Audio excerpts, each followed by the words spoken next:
कब curve flat होगा, कब ये कोरोना जाएगा। थक गए कोरोना से, सब लोग दुखी हैं, घर में बैठे हुए हैं। कुछ लोग अब मजबूरी में बाहर निकल रहे हैं, उस पर भी बवाल हो रहा है। लेकिन ये कर्व है जो नीचे जाने का नाम ही नहीं ले रहा है। थोड़ा सा नीचे जाने लगा तो दोबारा पिकअप करने लगा, अब फिर मामले बढ़ गए हैं। तो इसको बहुत गंभीरता से लेना होगा, क्योंकि ये वायरस जो है वो अभी भी जिंदा है।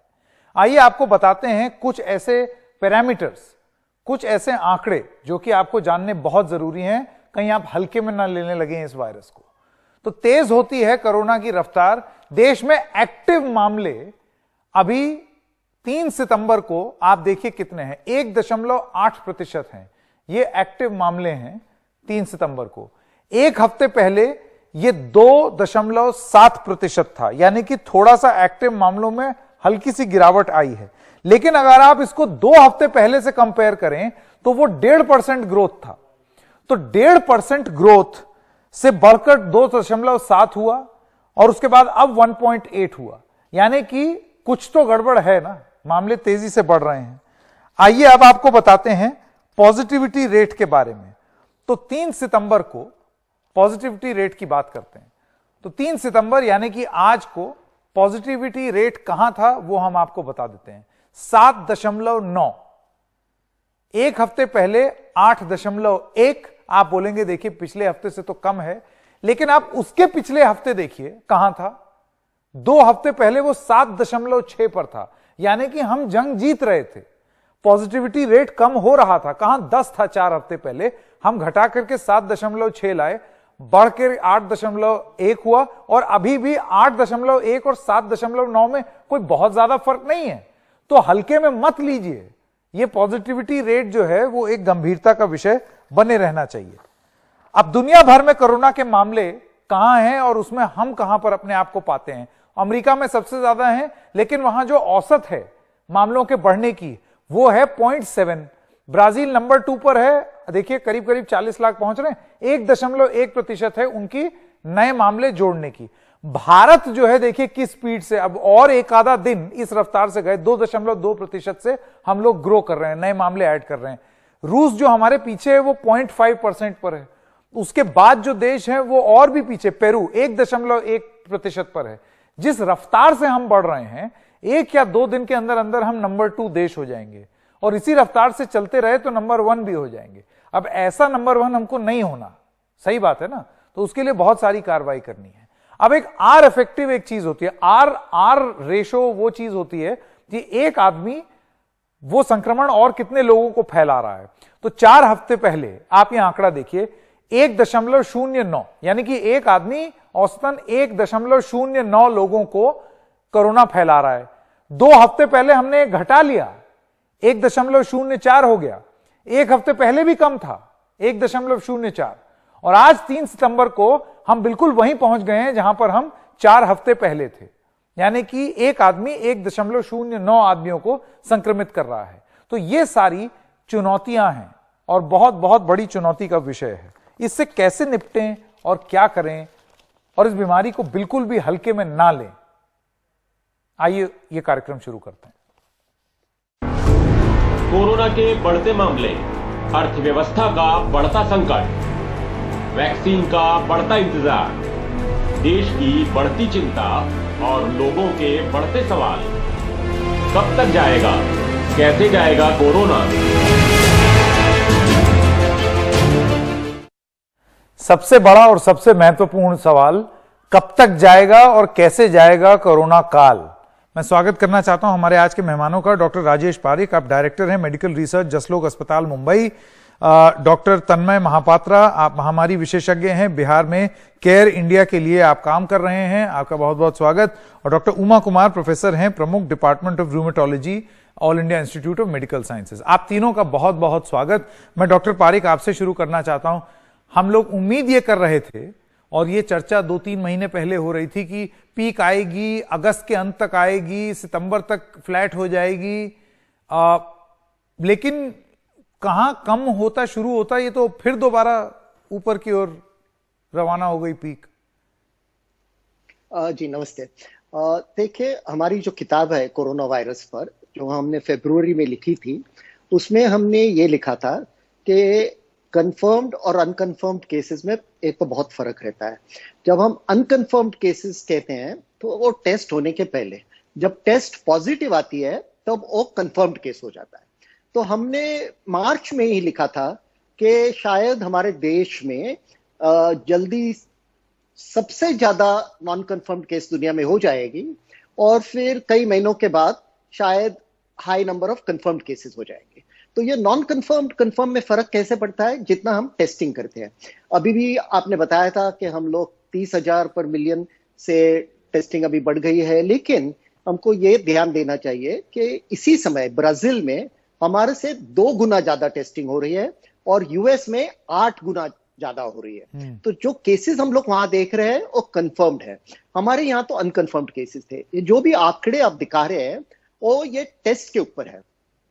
अभी जो टेस्ट हम लोग ज्यादा करके इस्तेमाल कर रहे हैं हमारे देश में, रैपिड एंटीजन, उसका काफी फॉल्स नेगेटिव रेट है, यानी जिनको कोरोना है वो भी नेगेटिव आ सकते हैं, 35% तक नेगेटिव जा सकता है। और आरटीपीसीआर में भी काफी फॉल्स नेगेटिव रेट है, लेकिन फॉल्स पॉजिटिव रेट 1 से 2% है, बहुत ही कम है। तो ये पहले भी था, अभी भी है, इसको कम होने में समय लगने वाली है। और जैसे आपने पहले बताया वो बहुत ही महत्वपूर्ण है कि हमको सावधान रहना चाहिए। हमको ये नहीं समझना चाहिए कि अभी लॉकडाउन निकल गया है तो हम ठीक तरह से घूम सकते हैं, पहले से भी ज्यादा ऐसे सामान्य स्थिति ना इसको बना लिया जाए। डॉक्टर उमा कुमार, मैं आपके पास आना चाहता हूं। दिल्ली के स्वास्थ्य मंत्री से कल बात हो रही थी तो उनका कहना था कि ये शायद इसका अगस्त में जो इस तरीके से तेजी से आंकड़े बढ़े हैं, उनके 2-3 मुख्य बिंदु जो उनको लगा कि जरूरी थे। मैं आपसे जानना चाहता हूं कि आप इसको मानती हैं या नहीं। एक तो उन्होंने बोला कि ये त्योहारों से भरा हुआ अगस्त था तो बहुत सारे लोग जो हैं वो सड़कों पर निकल आए।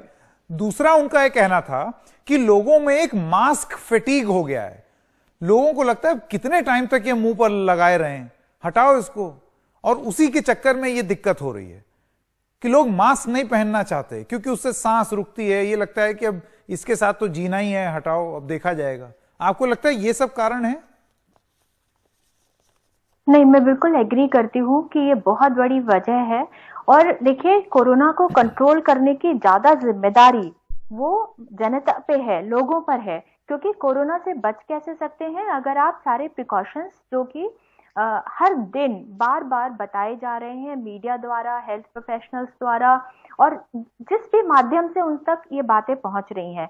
और आजकल क्या हो रहा है कि आप कहीं भी, चाहे कॉलोनीज में, सड़कों पर अगर आप चलें तो आपको लोग झुंड में, ग्रुप में घूमते हुए बिना मास्क के दिख जाएंगे। सोशल डिस्टेंसिंग तो बहुत दूर की बात है, लग रहा है जैसे कभी कोई बीमारी थी ही नहीं। तो मैं मानती हूँ कि ये जो आंकड़े बढ़ रहे हैं उसका एक बहुत बड़ी वजह यह है कि लोगों में कॉम्प्लेसेंसी आ गई है। लोग बिल्कुल लोगों ने ध्यान देना बंद कर दिया है। और एक वजह और, जब से लोगों ने सुना है कि इसका मोर्टेलिटी रेट बहुत कम है और इसकी तुलना टीबी से करके कि टीबी में तो बहुत ज्यादा है और बाकी बीमारियों में बहुत ज्यादा है, इसका तो बहुत कम है, ठीक है थोड़ा बहुत खांसी जुकाम बुखार होगा और बीमारी चली जाएगी। सबसे बड़ी वजह आंकड़ों के बढ़ने की वो है। दूसरी चीज, हाँ टेस्ट के नंबर्स बढ़े हैं, ज्यादा हो रहे हैं, लेकिन मैं कहूंगी कि जितने प्रोजेक्ट हो रहे हैं नंबर, केसेस उससे कहीं ज्यादा हैं, क्योंकि सारे केसेस में आरटीपीसीआर नहीं हो रहा है, उनमें रैपिड एंटीजन टेस्ट हो रहा है जो जिसकी की पॉजिटिविटी रेट, सेंसिटिविटी बहुत कम है। तो इसलिए ये नंबर्स भी बहुत दुगने भी हो तो कुछ कहानी, कोई ताजुब की बात नहीं है। ये बड़ी महत्वपूर्ण बात आप बता रहे हैं। डॉक्टर महापात्रा, मैं आपके पास आना चाहता हूं। आप तो केयर इंडिया, बिहार में केयर इंडिया के लिए काम कर रहे हैं, महामारी विशेषज्ञ भी हैं। मैं आपसे ये पूछना चाहता हूं, देखिए ये तो दिल्ली मुंबई की बात है, दिल्ली में 1000 से नीचे चला गया और अब दोबारा 2700 पार। आप सोचिए बिहार, यूपी के कुछ ऐसे इलाके जहां पर अभी उस तरीके की स्वास्थ्य सुविधाएं ही नहीं है, वेंटिलेटर तो आप छोड़ दीजिए, वहां पर इसका क्या असर पड़ेगा? क्योंकि अब वो सारे इलाके हॉटस्पॉट्स बनते चले जा रहे हैं। फर्स्ट ऑफ ऑल हमको इस चीज में सबसे पहले ये समझना जरूरी है कि कहीं हम लोग अभी तक ऐसा जगह में नहीं पहुंचे हैं जहां इसके बारे में हम बहुत शांति से बैठ सकते हैं। ये जो नेशनल ट्रैवल, ये सब जो एक जगह से दूसरा जगह जाने का बात है, जब हम बात करते हैं कोई शहर से कोई गांव के जाने का बात है, तो सुविधाएं तो एक जगह से दूसरी जगह में अलग होगा ही, और साथ में दूसरा अवेयरनेस जो होता है, लोगों को इसके बारे में जानकारी का जो बात होता है वो भी गड़बड़ होता है एक जगह से दूसरी जगह। ये सारे चीज को दिमाग पे रखते हुए हम लोगों को ये समझना जरूरी है कि अभी तक ऐसा कहीं हम लोग पहुंचे ही नहीं जहां इसके बारे में हम शांति से बैठ सकते हैं। केसेस बढ़ रहा है और सब एक्सपोनेंशियल से एक्सपोनेंशियल ग्रोथ भी आ रहा है, तो ऐसा होता रहेगा। तो हमको उसके लिए तैयारी हर जगह करना पड़ेगा, और हेल्थ सिस्टम का जो रिस्पॉन्स है और स्ट्रेंथ है उसको हमको आगे बढ़ाना पड़ेगा।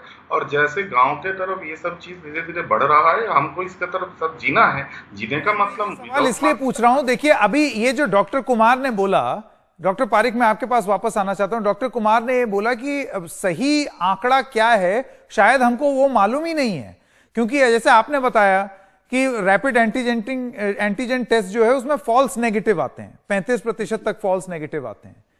तो अब आप सोचिए, मतलब जो अभी जो 80-85 हजार मामले हम देख रहे हैं, इसका दुगना भी हो सकता है और हमें मालूम ही नहीं है। बिल्कुल संकेत आप बोल रहे हैं और डॉक्टर कुमार बोल रहे थे वो बिल्कुल सही है, लेकिन ऐसा नहीं है, हमको बिल्कुल मालूम नहीं है। क्योंकि क्या है, ये बीमारी यहाँ आने के पहले से ही जनवरी महीने से बहुत अच्छे मैथमेटिकल मॉडल्स थे जो आर्टिफिशियल इंटेलिजेंस कंप्यूटर ने तैयार किए थे, और वो मॉडल का जो प्रोजेक्शन था वो ठीक तरह से चल रहा है अभी तक। तो अगर हम समझ ले कि 30-35 तक का फॉल्स नेगेटिव है और हमारे पास कुछ आंकड़े हैं, और हम देख रहे हैं कि हमारा टेस्टिंग 30,000 पर मिलियन हो रहा है, वो सब देख के और कंप्यूटर मॉडल्स को देख के हम ये समझ सकते हैं कि जो रेट अभी है उससे तो बहुत ही ज्यादा है।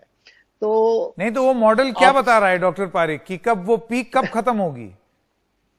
देखिए पीक कब खत्म होगी मॉडल क्यों नहीं बता सकता है, क्योंकि ये नया मॉडल है, ये नया वायरस है और मॉडल उसके थोड़े पीछे ही रहेगा। लेकिन ऐसे लग रहा है मॉडल से कि अक्टूबर नवंबर दिवाली तक पीक होगा और फिर कम होगा। लेकिन मॉडल नंबर्स ठीक बता सकता है, लेकिन जो एग्जैक्ट प्रेडिक्शन होता है, यही चीज पहले कही जा रही थी कि जून, फिर जुलाई, फिर अगस्त, फिर सितंबर, मैंने तो अब अक्टूबर नवंबर हो गया।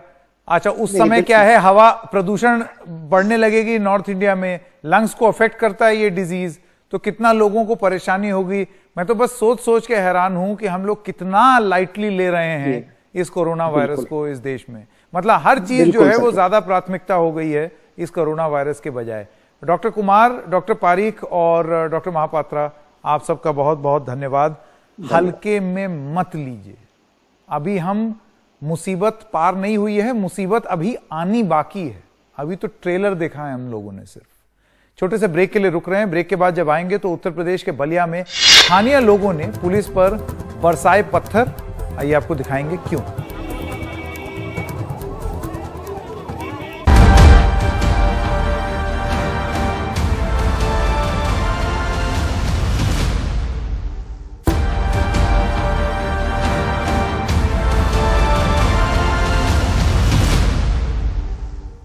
और आइए इसी खबर के बारे में आपको बताएं। उत्तर प्रदेश के बलिया में स्थानीय लोगों और पुलिस के बीच जमकर झड़प हो गई। लोगों ने पुलिस वालों पर पत्थर बरसाए और पुलिस की गाड़ी और पोस्ट में भी आग लगा दी। दरअसल पुलिस पर जमीन विवाद के एक मामले में व्यक्ति पर टॉर्चर का आरोप लगा था, जिसके बाद लोगों ने सड़क जाम कर दिया। पुलिस जब जाम हटाने गई तो लोगों ने उन पर पथराव भी किया।